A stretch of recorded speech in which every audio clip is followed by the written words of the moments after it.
आज वैभव लक्ष्मीचं उद्यापन आहे, तर त्यासाठी मी पाकातलं श्रीखंड करणार आहे. तर चला मग बघूया कसं करायचं ते.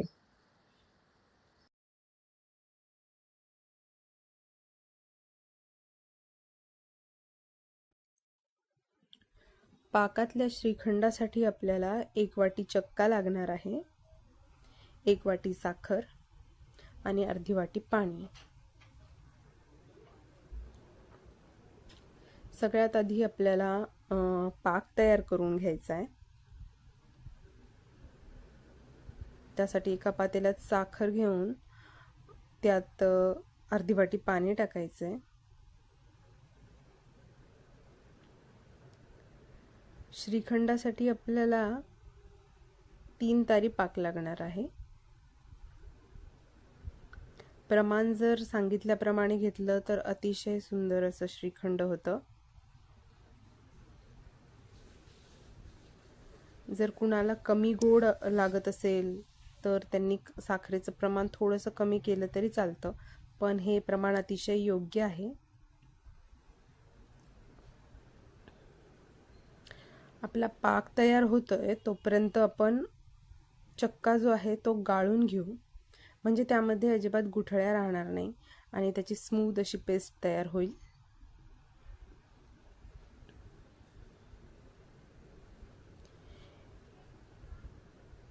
मी चक्का घरीच तयार केलाय. 1 लिटर दही आणून त्यामध्ये म्हणजे ते रात्रभर कापडात बांधून ठेवलं आणि त्यापासून सगळं पाणी गळून गेल्यानंतर हा चक्का तयार झालाय. तो चक्का थोडा वेळ मी फ्रीजमध्ये सुद्धा ठेवला होता, जेणेकरून तो जास्त आंबट होणार नाही. तसंच हा पाक होत आलाय, त्यामध्ये मी गुलाबाच्या पाकळ्या सुद्धा टाकल्यात. पाक झाला हे कसं ओळखायचं आहे बघा, कडेनी साखर आली आहे म्हणजे साखरेचं फॉर्मेशन झालंय. तर पाक तयार झालेला आहे आपला. मी गॅस बंद केलाय. तोपर्यंत चक्का सुद्धा व्यवस्थित गाळून घेऊया आपण. व्यवस्थित गाळला गेलाय चक्का, त्याच्यात कुठल्याही गाठी राहिलेल्या नाही आहेत.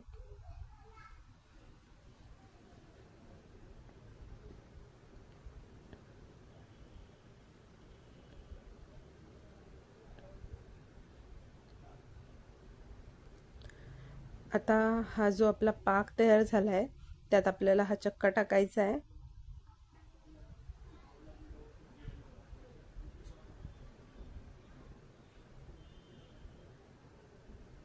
आणि व्यवस्थित एकत्र करून घ्यायचंय. गुठळ्या सहसा होत नाही, कारण का पाक आपला गरम आहे आणि चक्का व्यवस्थित गाळलेला आहे. त्यामुळं गुठळ्या होणं म्हणजे सहसा शक्य नाही आहे. त्यामुळे तरी पण आपण व्यवस्थित एकदा मिक्स करून घ्यायचंय.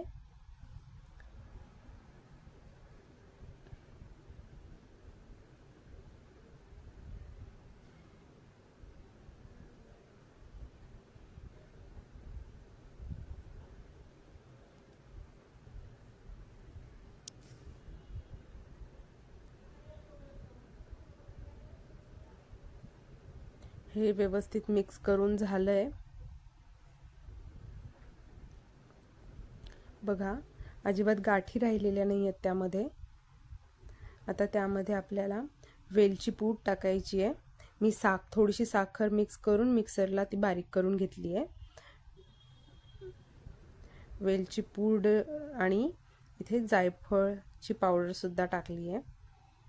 अतिशय सुंदर चव लागते.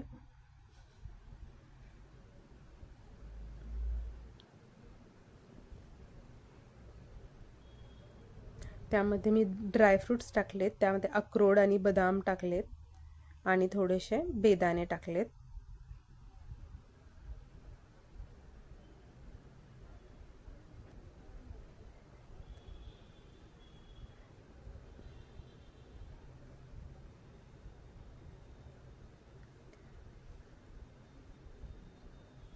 थोडंसं केशर सुद्धा मिक्स केलंय त्यामध्ये. व्यवस्थित आपण थोड्या वेळ फ्रीजमध्ये हे ठेवून देणार आहे थंड होण्यासाठी. त्यानंतर जो केशराचा अर्क आहे तो त्यात पूर्ण उतरेल. बघा, एकदम थंड असं झालंय हे. तुम्ही पण नक्की ट्राय करा आणि सांगा कसं झालंय ते.